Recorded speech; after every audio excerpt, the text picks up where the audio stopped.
will not rest until he is home. Second, the United States supports a peaceful transition of power to a representative, accountable Syrian government through an inclusive process led by the people of Syria in the spirit of UN Security Council Resolution 2254. During this transition period, Syrian people deserve respect for their human rights and fundamental freedoms, resumption of peace services, and the protection and participation of marginalized populations, including members of minorities. It was the Assad regime's refusal since 2011 to engage in a credible political process, as well as its reliance on the support of unsavory partners such as Russia, Iran, and groups like Hezbollah for brutal suppression that led inevitably to its own collapse. It is critical today that Syrian people be the ones to define the path forward. The United States is committed to working with Syrian people as they define that path towards brighter. Undersecretary of State for Political Affairs John Bass and Secretary for Near Eastern Affairs Barbara Leaf are in the region now, holding consultations with key partners. And Secretary Blinken will be continuing his conversation with regional for the coming hours and days, and we will of course read out all those conversations. Finally, the United States will continue to support Syria's neighbors, including Jordan, Lebanon, Iraq, and Israel, should any threat arise from within Syria during this period of transition. We will also maintain our mission against ISIS, protect our forces against any threat. And you have seen the Department of Defense carry out military strikes in support of this mission in the past days. We will not allow ISIS to use this moment, regroup, and relaunch terrorist attack, threaten that. Okay, well, it only took 12 years, but I guess days we're in the number.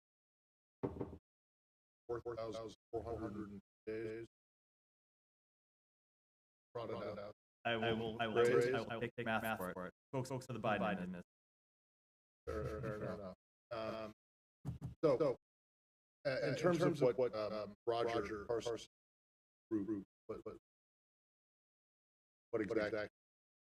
So I'm not going to get into the exact details of conversations having, but I'll talk a little bit about what Roger's approach is. Roger's approach when it comes to returning home Americans are unjust, always been to really do everything possible to leave no stone unturned, to gather information wherever he can and press anyone who is willing to take action to get America. And he is in Beirut to talk with people in the region, to talk to parties in the region, collect information, try to find out where Austin Tice is, and get him home as soon as possible.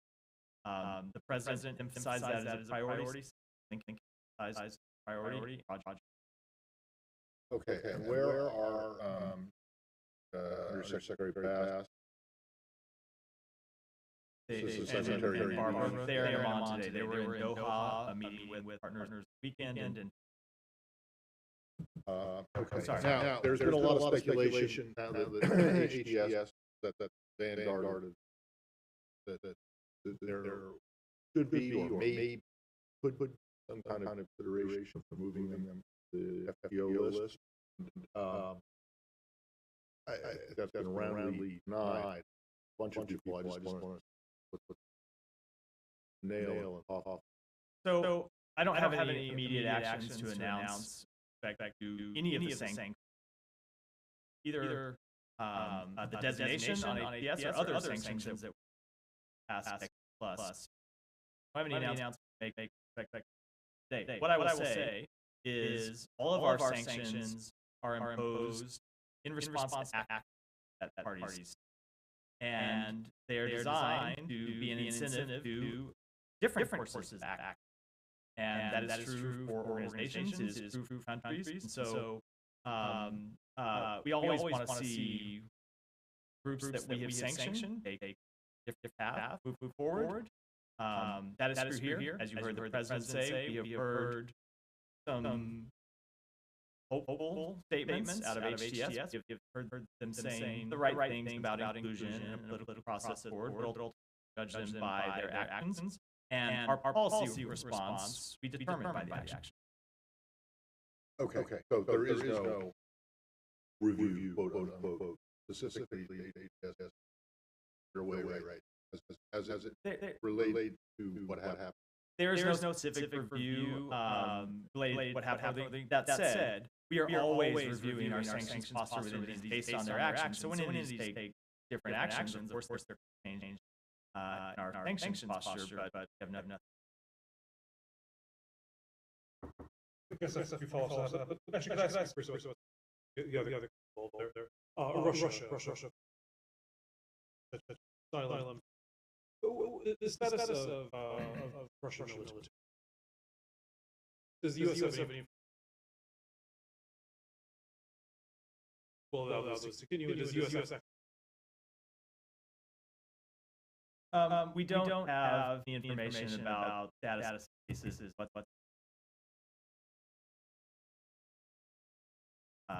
team may or may not. In fact, what I would say is that certainly Russia has a lot for some people. You have seen Russia prop up a brutal regime that has murdered hundreds of thousands of innocent Syrian civilians, gassed, stoned people. You have seen Russian government launch strike targeting civilians inside Syria. And now, most recently, you see Russia giving safe haven to brutal tyrant responsible for this attack. So they certainly have a lot to answer for with individuals across Syria about their history, according to thought, and their own pattern of. It would not surprise me at all if people are asking those questions. The Russian facilities that remain inside Syria. Now, with respect to the United States position on those facilities, it is ultimately a decision for Syrian people to make, not people of the United States. But I don't think people look influence that Russia had through those bases inside Syria and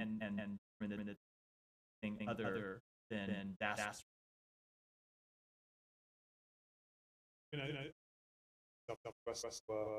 To say that they're not there, but just a disaster. Would you be looking as one of, as you said, you're judging them back? That were the actions you're judging them? We are going to be judging them by the whole range of their actions, but when we talk about ultimately what we want to see, what we are judging them by are kinds of ideas that are ideals that are laid out in UN. So, inclusive process movement. Back for minorities, ultimate and like cessation. It just has to about another name, Israel. Israel has since the first time.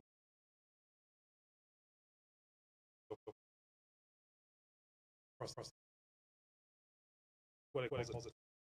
How do you feel about it?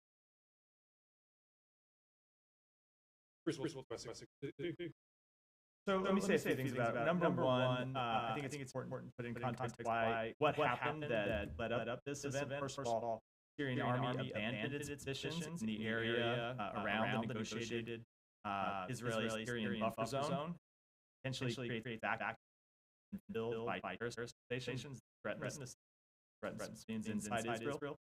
Every country has the right to take act against terrorist organizations, and every country, I think, be worried about possible vacuum that can be filled by terrorists on its border, especially in volatile times, obviously we're in right now.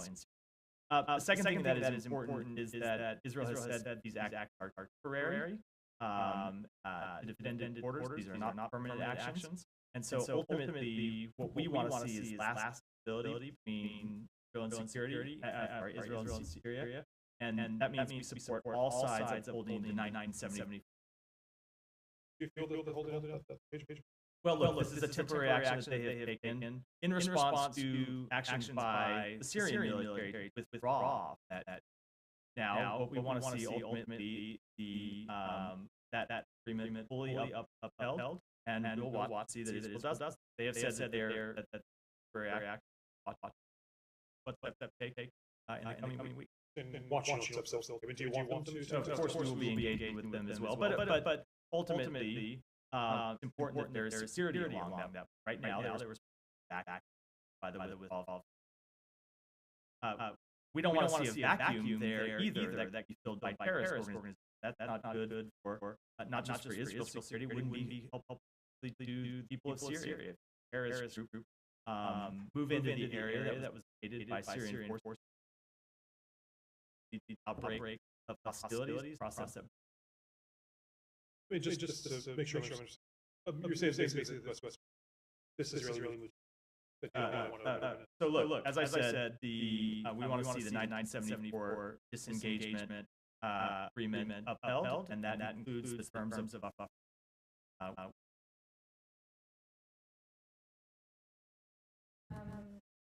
did Israel give you a heads up for we have been consulting with them about the situation. I'm not.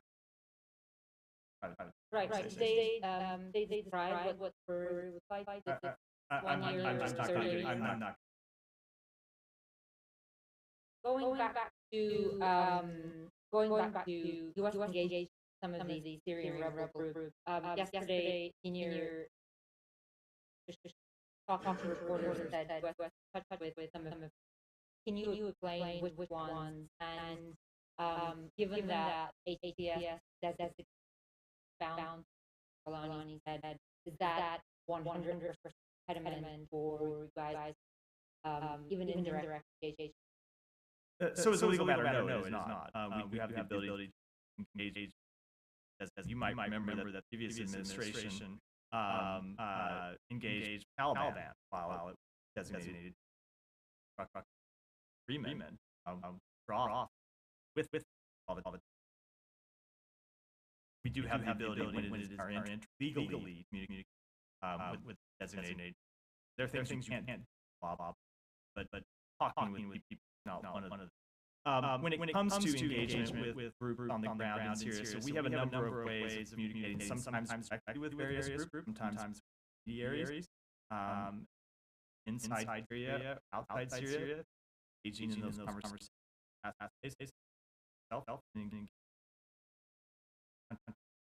inside Syria, and we'll continue to do that. I will say that there are a couple of points that we are emphasizing in all of those conversations. One is that we want to see de-escalation moving forward. We don't want to see any organization take advantage of this situation to try and improve their own position, try and improve their own standing inside Syria. We want to see ultimately a political reconciliation, political path forward that answers the Syrian people, not the narrow and any one of the various act military. Right. Is the U.S. government engaged with Golan himself? I'm not going to. I'm going to make it a rule while we're in this period of somewhat uncertainty. Not try to read out all the conversations we have one by one with various actors inside Syria.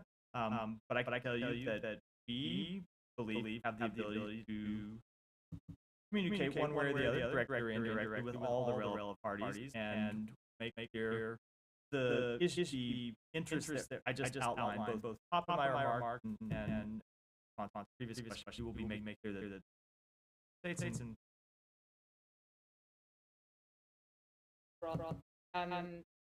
over the last 4 years, we didn't hear of Syria podium or in brief clearly in how it was back burner. I'm sure you're going to agree with from question that is simply fact. Do you feel that undercuts your efforts right now? How much of an influence have? First of all, let me say most of what I talk about podium is not my choice. Except for my various opening remarks. I get it all. I get up here. Hold on, let me just say. Let me interrupt question. Finish. I get up here and I respond to the question from the reporters in this room, and I don't think it's fair to judge my lack of responding to the lack of questions about Syria as a indication of work going on inside the department and inside the administration. I will tell you that, of course, you will see a lot of the public work around matters that become new flashpoints, matters that require serious political engagement from the leaders of this department. But the Syria policy that was developed during the latter stage of the Obama administration, that is largely carried through this day. Ultimately, I would say has led to the situation we're in today.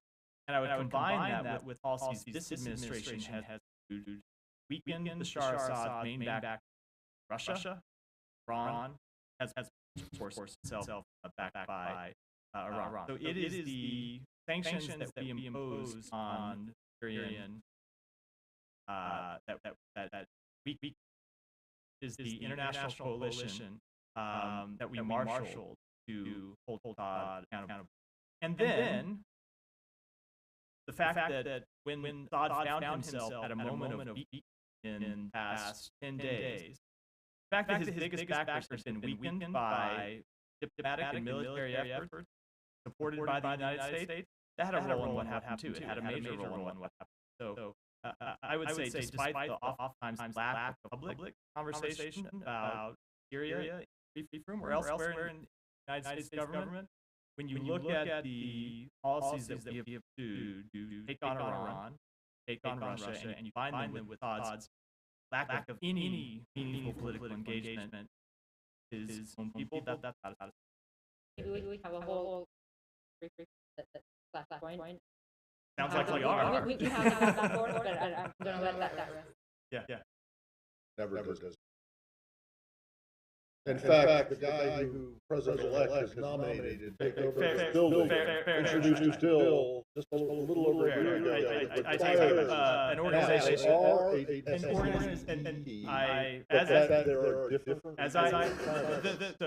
you're right, not an FBO, an SDGG. I often get that distinction wrong. That said, the rule about engagement, the ability to have conversations, same, both. Can you check that? Yeah.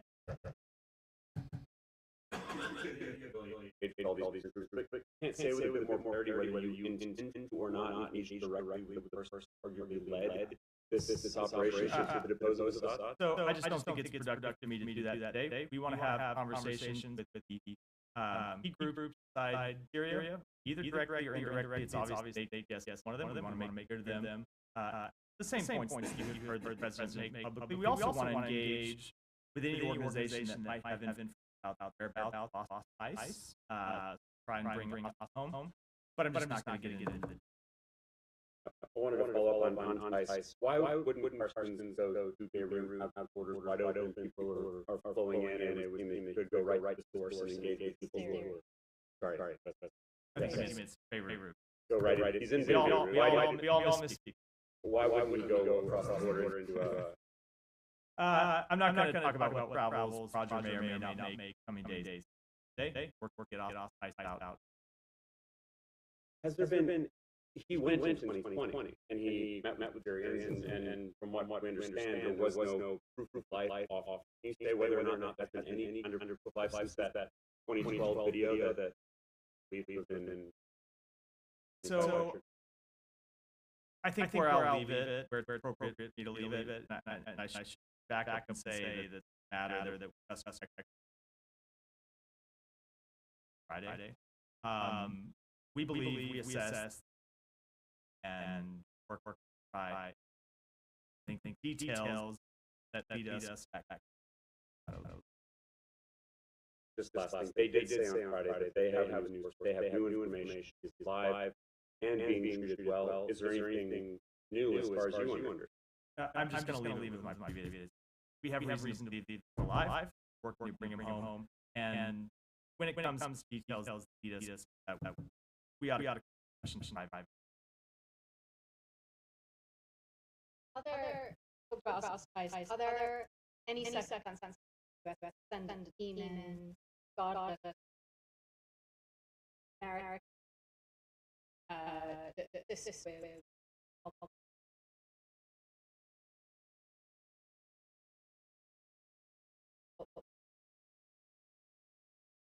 thousands. Is there a scenario where I just don't want to get into hypothetical. Obviously, we want to see those and unjustly ostracized Syrians. Just important that these about what any off. one on Israel?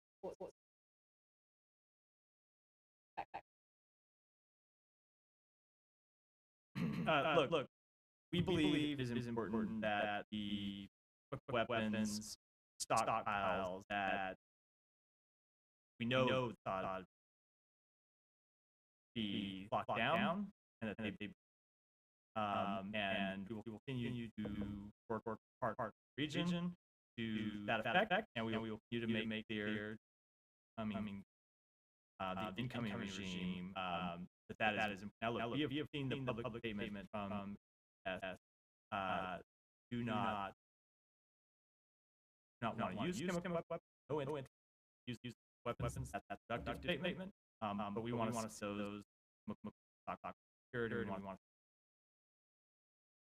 Right.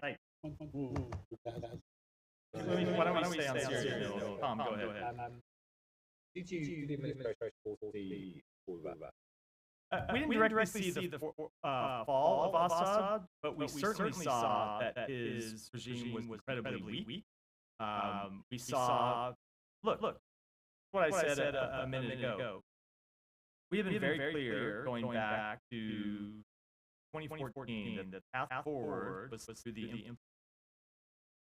2020, and the most relevant portion of that Security Council resolution. This question is for Assad to do something to engage his own public. Don't keep people about a political path forward. We saw him do nothing. We saw him not only do nothing, but brutally oppress.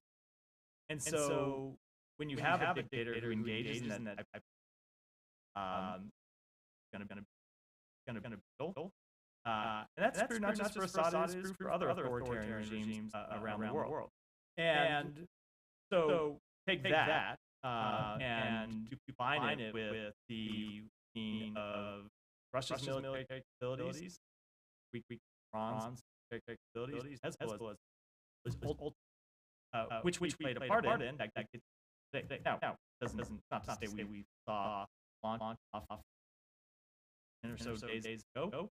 Certainly saw how it was, and I will note it was about a year ago or so ago that we had a conversation about other countries region readmitting Syria terribly. And what you heard me say time, this is the United States, is Assad has done none of the things that the international community asks to.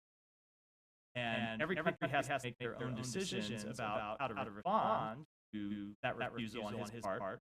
But we, the United States, decided that we were not ready to restore relations with him as usual. We were not ready to lift sanctions on him. We were not ready to lift pressure on him because we had seen him take none of that. It's a combination of his refusal to engage with his own public and the pressure that we and other around the world put on him. I asked the question. Sorry for long winded. No. But I asked the question because there has been, you hint that there are a lot of the US administration last 24 hours to take credit for its foreign decisions that are great decisions. This happened as well as Iran, Russia, and therefore there's a sort of if you kind of break it, you own it, part of foreign policy element. What now is both has been your planning. This reality. Therefore, what the have what players now that are in control and what say now.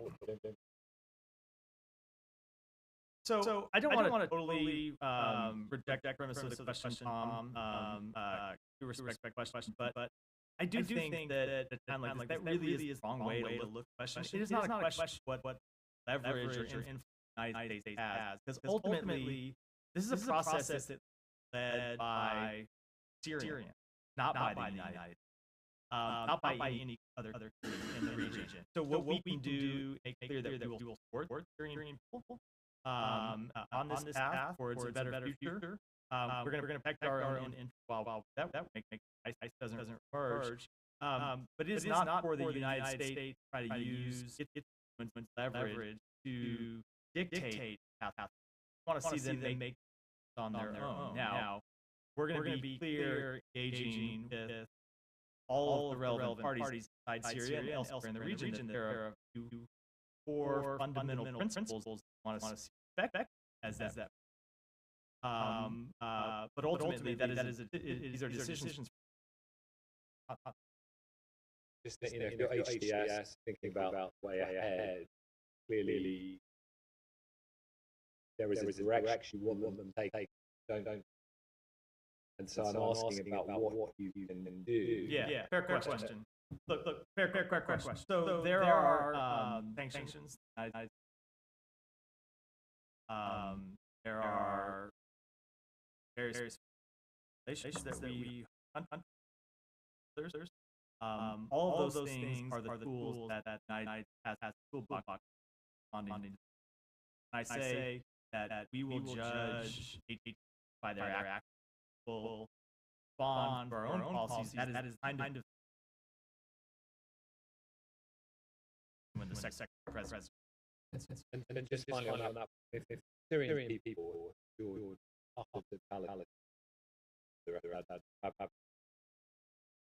when they I asked the question about what frustration US is the moderate opposition group that they desperately wanted more US support is funding programs. There was the chemical weapons that people wanted to see American planes during that. They wanted air defense, Russia's bombard and hospitals, homes, parts of Syria. And there are people who could have banned. So what say sort of let me say that first of all, we stand with Syrian always against brutal. Now we have to make difficult decisions. Correct. We know that oftentimes U.S. military intervention, either in the short term or the long term, outweigh the benefit that intervention can provide. And those are the kinds of difficult decisions that we have to make. I stand in this all the time and ask very hard questions about the goal of U.S. supplying weapons to parties in the Middle East. So they are difficult decisions that have to make. But I will say, we have always stood by the Syrian people, and we have taken actions to hold Assad accountable and to pressure on the regime. And it is those actions in combination with some of the other factors I've gone today that ultimately the events past 48 72.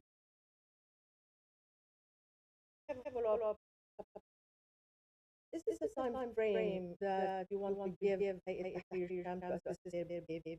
Because today there was a meeting between Ahmed Lani, formerly known as Lani, with the former prime minister of the regime. Securing the central bank, doing certain things for the people of Syria. Because if we're talking about week per month, that will take us to the next administration.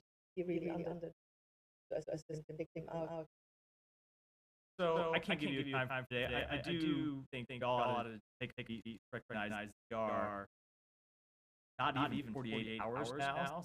Assad regime fell, so we are in the very early days of seeing what's happening next and what action by parties inside.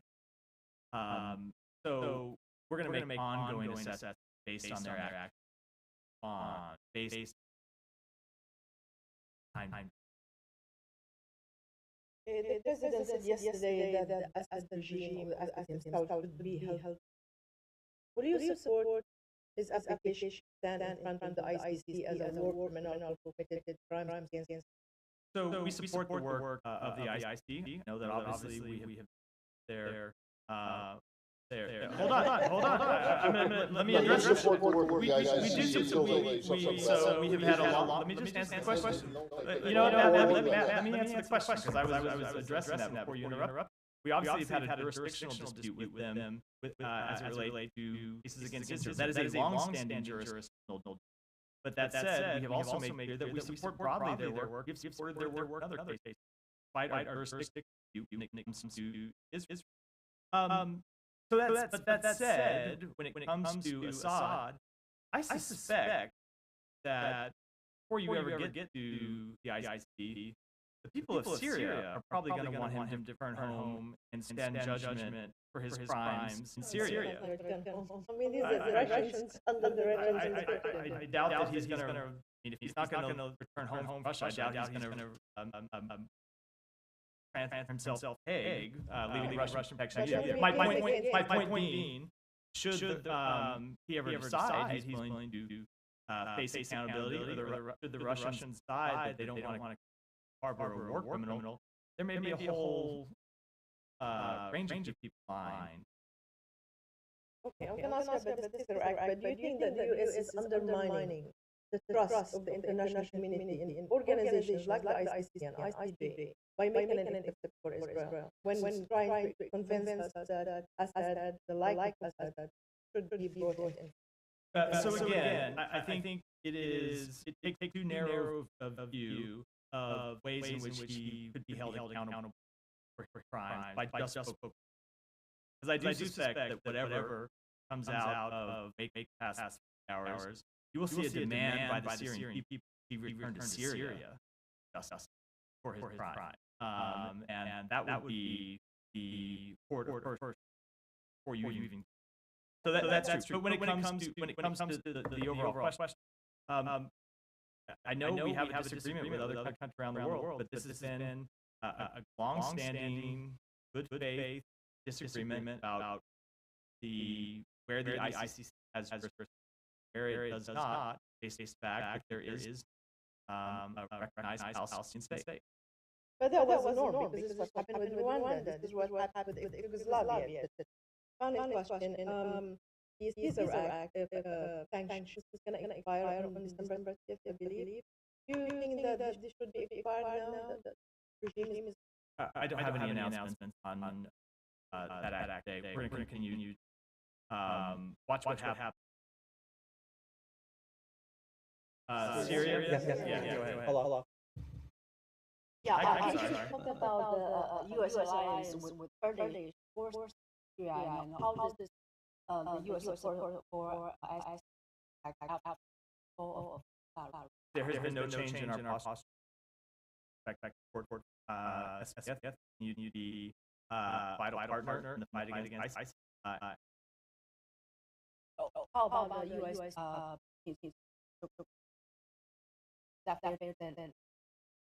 So there has been no change. Anything forward looking. I'll defer to my colleagues.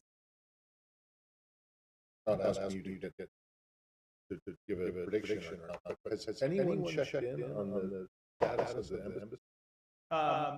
Oh yeah. So a couple things. Back question. Checks are, or still our have left their embassy, Damascus. So there's that is on my path. That said, we have to take that for our embassy. Of course not staff. That our embassy. Well. I don't think I should. It's a security matter, so I don't think I should get into it here. But obviously, Are there U.S.? There are no U.S. personnel. There are no U.S. forces there. But we are at times able to engage local parties, maintain the security of our embassy, and we have. On Syria, on Monday, how do you view the fights between SDF, SNA, and are you coordinating between the SDF to support SDF citizens? So our stance on this with all the relevant parties has been clear that we don't want to see an escalation, don't want to see one advantage of the ability to try and further their own side area. We're making that clear. All of the current parties in the region, you look at the important work that SDF does, prosecute, fight against ISIS to secure prisons where ISIS fighters are held. We don't want to see them distracted from that important duty in any way possible. So we'll continue to make that. Are you working on this for them? I don't have anything to announce. Another one, were the HTS able to control all Syria in 7 days without international support? You and who was Well, the United States supporting them. And finally, on Iran, what stand are you concerned that Iran, after losing Hamas, Hezbollah, and Syria, will move forward to that? So look, that is obviously an issue that we have been concerned about. Time and something that we have been watching, coordinate with our allies, part. And without making an assessment, I will just always that President Biden will not allow Iran weapons. Yeah. Legal, granting. Is it legal? Does he have a case here, do you think? And if when it comes to holding us, if Russia refuses to send them, does it make Russia complicit? So I think Russia is already complicit in Assad's crimes against the Syrian. I don't any further actions by Russia. And then with respect to the question of international law. And back to Tom's question, you mentioned that you your foreign policy on this Ukraine angle. President mentioned Ukraine fighting back against Russia and see that contribute victory. Does that further signify for Ukraine in months, days, years? So I can't speak. There's off for a little over 1 month. I tell you that as long as President Biden is enough, we will support Ukraine. And I would point to the broad support for Ukraine among the American public force. I move on. But first, the rest of them might get angry again, but it's fine by me. Yeah, I want to ask very quickly on regarding Jelani. Is the bounty on his head still operative? If somebody were to turn him today, I would have to. Okay, then we move on. It's a factual question. No. Move on, guys. Underwood just issued a situation report. Report number 150 that really shows a business situation that happened. It is updated between November 22nd and the 3rd of November. And I was wondering, what is the situation? What have been since 12 November when the United States said that Israel was allowing aid? Can you update us? Figures?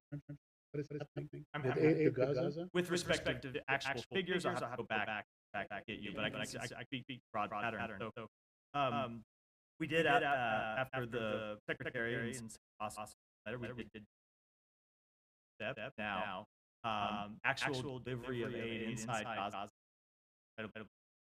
Security primary impediment. Can use convoys to make to Gaza last mile.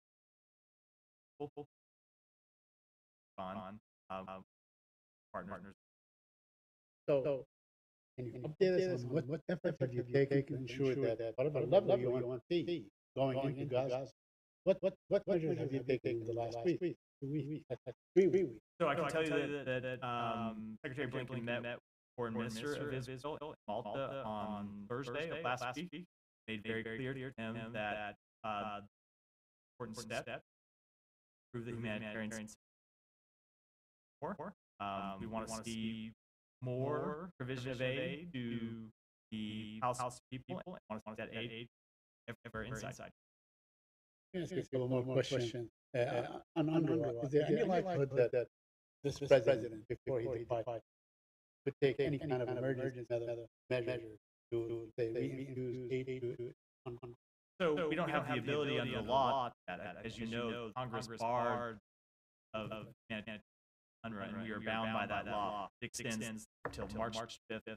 Here we're past time in office, but I will say that despite that ban on funding UNRWA, the United States programming nearly $1.2 billion humanitarian assistance to others in Gaza, West Bank, other. And a couple more questions. A U.S. Senator introduced a bill last week in Canada to ban the use of the term West Bank and refer to Judea and Samaria. Do you have any comment about that? I don't have any comment on the legislation, but we'll refer to the West Bank. That's what it is.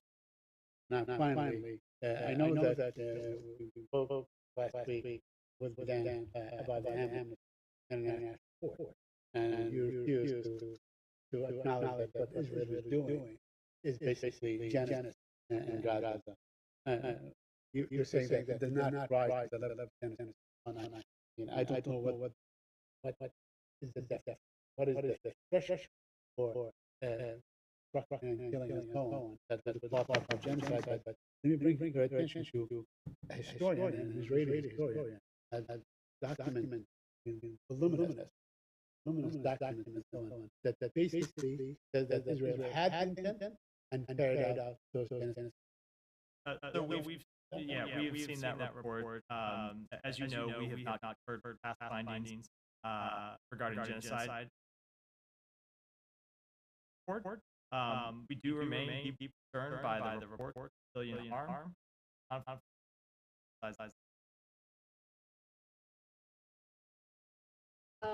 Regarding the Israel strike on Damascus, you mentioned the importance of destroying chemical weapons and supplies, but is the U.S. certain that Israel actually really targeting the chemical weapons? I don't That's have else. Because there were some reports saying that Israel, they in the buildings Israel targeted in Damascus was intelligence offices.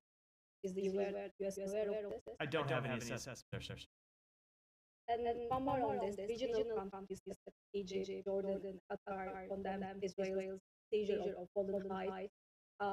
Actually, we just had a fragile ceasefire agreement recently in Lebanon. And are you not concerned about Israel's actions, occupation, Golden Heights? This is the tax Damascus, regional countries, or also US. So I already spoke to the situation. Of course, if you look at what we are trying to de-escalate. And we do. I know, but I'm just saying.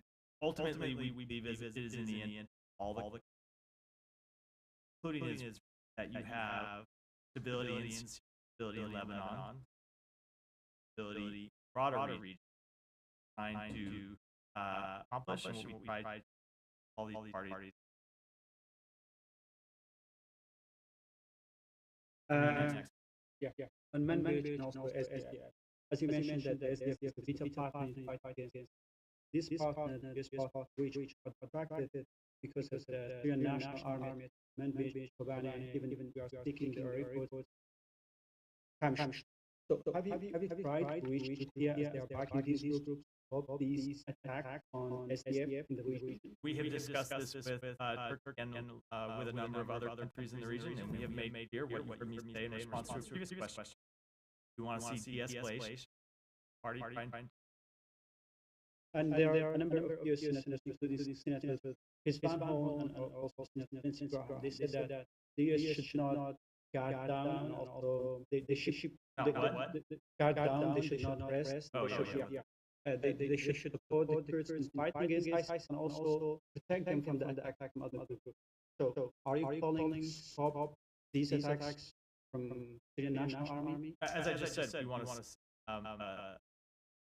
keep it. You gotta sit closer. I've never back to you. Couldn't find you back there. Just a follow up on my question, because I want to.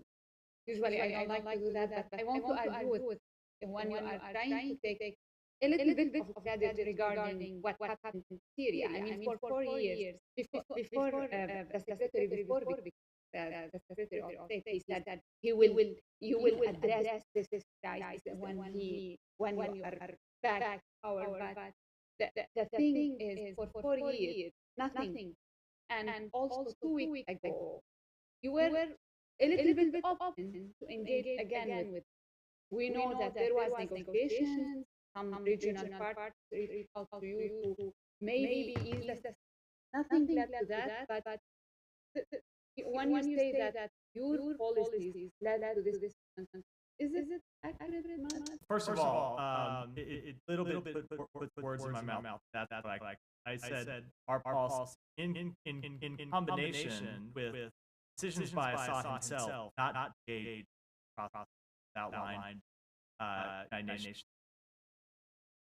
That's primary by all that act of public that driven by Assad's action. But that said, absolutely the international pressure that the United States put on Assad, and critically the weakening of his biggest backers, were the primary force behind, also had an impact.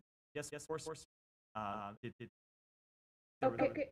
No, I want to follow up. I felt like I forgot part of the question. Yeah.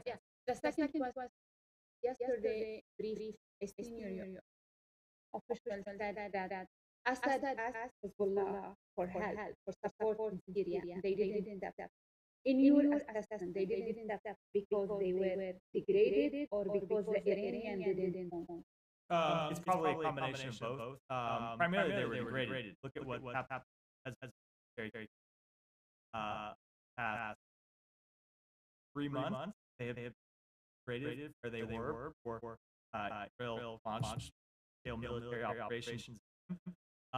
So they didn't have capabilities to come as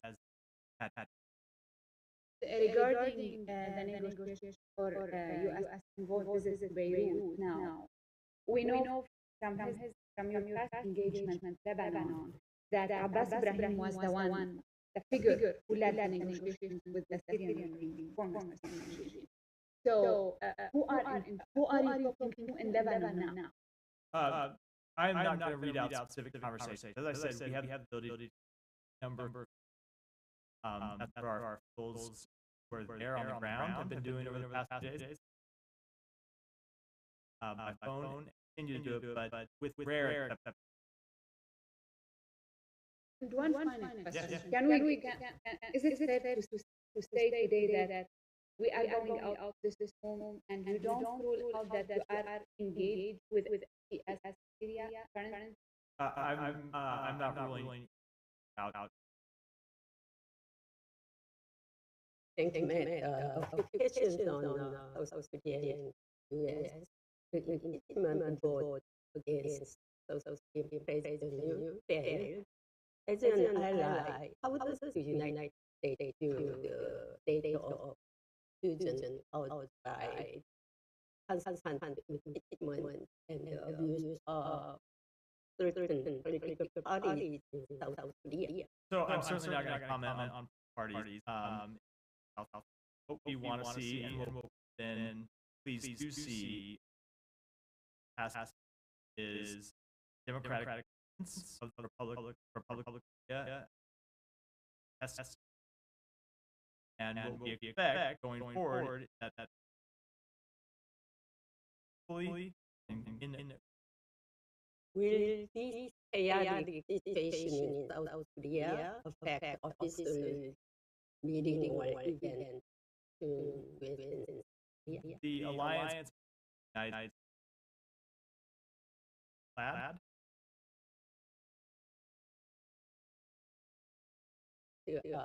to high-level consultation meeting in the U.S., South Korea, and helping in Tokyo for resolving the Korean nuclear issue.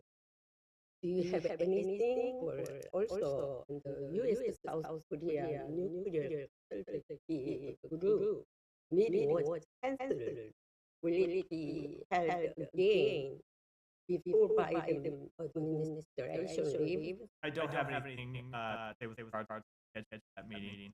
I can tell you that when it comes to trilateral meetings, Secretary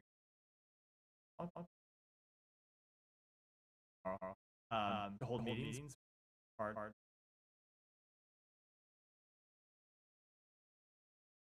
that bilateral alliance been an important engagement. So just overall, what is the current U.S. view of is Syria now? HTS continues to be a designated terrorist organization by the United States, but as the President said, we're going to judge them by their actions. But is Syria a terrorist? Syria is very much